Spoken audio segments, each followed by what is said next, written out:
మన దేశంలో ఓ పెద్ద సమస్య ఉంది. అదే ఉద్యోగ సంక్షోభం. కానీ దీనికి ఓ ఆశ్చర్యకరమైన పరిష్కారం కూడా ఉంది.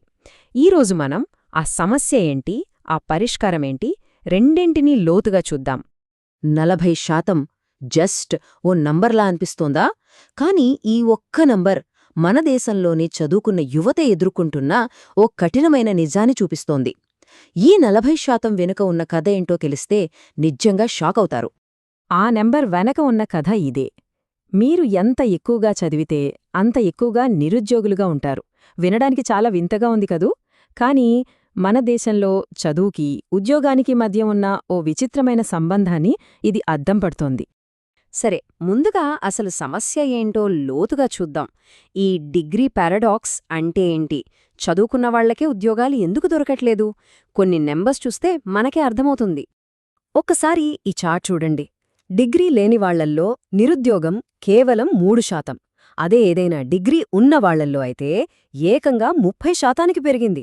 అంతకంటే షాకింగ్ విషయం ఏంటంటే 2024లో ఐఐటి గ్రాడ్యుయేట్లలో ఇది 40%కి చేరింది. అంటే చదువు పెరిగే కొద్దీ ఉద్యోగం దొరకడం కష్టమవుతోందా? అసలు సమస్య ఇక్కడే ఉంది. Supply and demand mismatch. ప్రతి ఏటా మన దేశంలో దాదాపు 80 నుంచి 90 లక్షల మంది గ్రాడ్యుయేట్స్ బయటకొస్తున్నారు. కానీ క్రియేట్ అవుతున్న వైట్ కాలర్ ఉద్యోగాలు కేవలం 10 లక్షలు మాత్రమే. అంటే ఒక్క జాబ్ కోసం దాదాపు 9 మంది పోటీ పడుతున్నారన్నమాట. సరే, సమస్య అయితే మనకు అర్థమైంది. మరి పరిష్కారమేంటి? ఇక్కడే మన దేశానికి ఒక కొత్త జాబ్ ఇంజిన్ దొరికింది. అదే స్టార్టప్లు.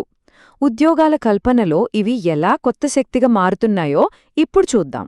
ఈ కొత్త ఉద్యోగాలు ఎక్కడ్నుంచి వస్తున్నాయి? ఈ చార్ట్ చూస్తే క్లియర్గా తెలుస్తోంది. ఎక్కువ వాటా అంటే 40% గ్లోబల్ కేపబిలిటీస్ సెంటర్స్ నుంచే వస్తున్నాయి. ఆ తర్వాత ఐటీ సెక్టర్ ఉంది. కానీ ఇక్కడ ఆశ్చర్యపరిచే విషయమేంటంటే స్టార్టప్స్ కూడా 15% వాటాతో చాలా కీలకమైన పాత్ర పోషిస్తున్నాయి. ఇక్కడ చూడండి, ఇది ఇంకా ఆశ్చర్యంగా ఉంటుంది. గవర్నమెంట్ సెక్టర్, మ్యానుఫ్యాక్చరింగ్, బ్యాంకింగ్ ఈ 3 రంగాల్ని కలిపినా కూడా స్టార్టప్లు ఒక్కటే సృష్టిస్తున్న 15% ఉద్యోగాల కన్నా తక్కువే. అంటే ఈ 3 పెద్ద రంగాలు కలిసినా స్టార్టప్లను అందుకోలేకపోతున్నాయి. దీన్ని బట్టే అర్థం చేసుకోవచ్చు మన ఆర్థిక వ్యవస్థకు స్టార్టప్లు ఎంత కీలకమో. సరే, 15% అనేది మంచి నంబరే. కానీ దీన్ని గ్లోబల్ లెవెల్లో చూస్తే అసలు విషయం తెలుస్తుంది. అమెరికా, చైనా లాంటి దేశాల్లో కొత్త ఉద్యోగాల్లో దాదాపు 70% స్టార్టప్స్ నుంచే వస్తున్నాయట.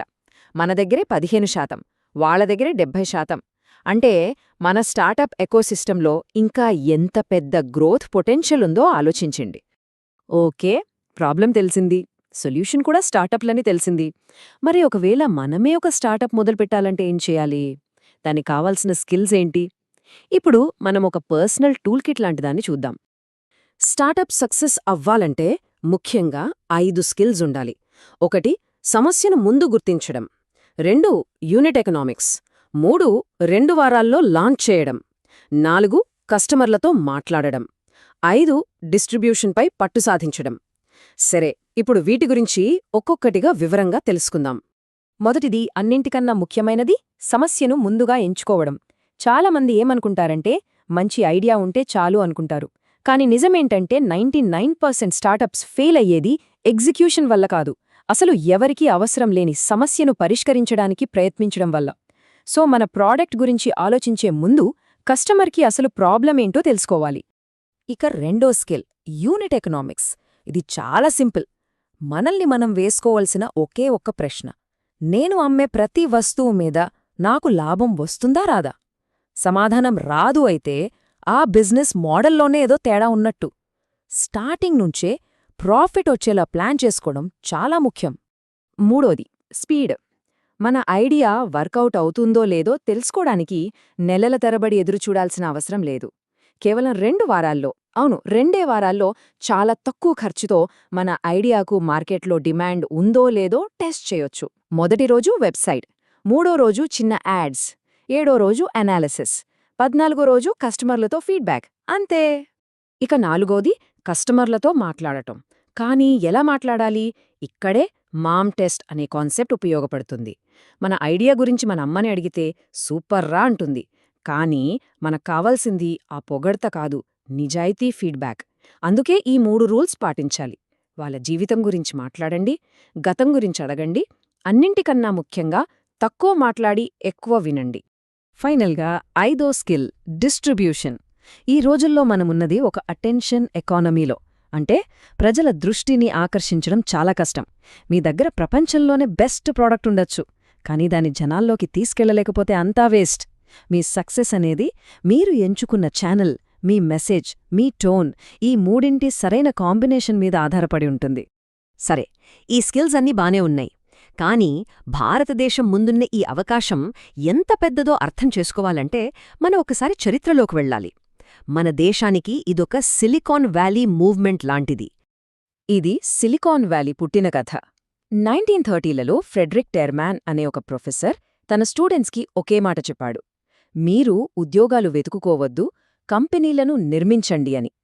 ఆ తర్వాత అతను స్టాన్ఫర్డ్ రీసెర్చ్ పార్క్ను స్థాపించి ఒక అద్భుతమైన ఎకోసిస్టమ్ను సృష్టించాడు. ఒక్క వ్యక్తి విజన్ ఒక చిన్న ప్రాంతాన్ని ప్రపంచ టెక్నాలజీ రాజధానిగా మార్చేసింది.